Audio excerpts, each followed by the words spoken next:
Hi, my name is Greg Fell. I'm Director of Public Health in Sheffield, and this is a short video clip for parents of those with parents of children with special educational need. So you'll know as well as me, lockdown has been extended, and that is going to make us all subject to the pressures that lockdown imposes, and all of the limitations and all of the changes of routine that will come. So some thoughts about how to cope with that. I'm a parent of children with special educational needs, so I kind of feel some of this too. Talking about feelings is a good thing to do, and I think you know this as well as me. You'll notice when your child is stressed or anxious and ask them to explain why they're feeling as they are. Many will say that distraction can be helpful, playing a game, listening to music, dancing, building dens, whatever it is that makes them interested.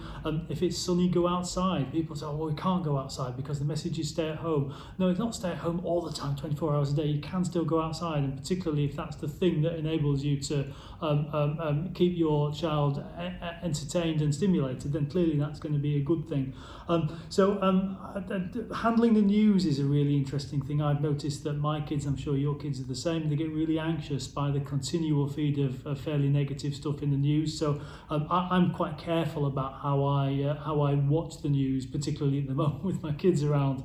It's a good time to learn new life skills, follow a recipe, make something different for tea, involving the whole family in that. Whole families are spending a lot more time together, and I know it can get annoying for everybody. So take some time to stay calm, take some time to be kind to people, make time for phone calls, video calls, Skype calls with friends and family.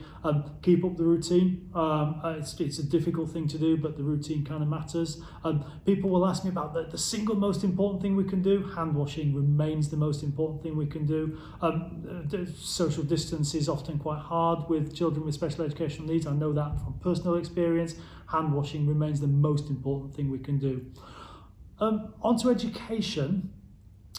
In Sheffield, we've got a range of experienced expert workforce who are helping design education programs for children with special educational needs when schools are closed. Many of those staff are actively involved in providing advice and guidance within and to schools, and then schools are involved in passing that to parents. Homeschooling is pretty challenging. The BBC's Bite Size programme is excellent. There's a whole bunch of stuff on there. If you've not been on there, I'd encourage you to look at the Bite Size programme. Some of our staff are developing home learning packages for children with EHC plans, and that will involve all of the right professionals. It might involve a speech and language intervention for parents to deliver at home. I recognise that it's uncertain and challenging. Keep in touch with the school. Check out the school's website for details of how they're supporting home learning. Recognise that you should make the most of the outdoors. If you have access to the countryside or open space, use it. Absolutely use it. Hand washing, I would say, remains the single most important thing. Touching is important, particularly for kids who have emotional health and well-being problems. So if your child has a cuddly toy, encourage them to use it. Lastly, this period's not going to last forever.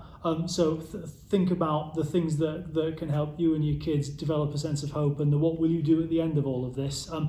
Lastly, as I say, things will get back to normal, but in the meantime, keep doing the amazing job that you're doing now.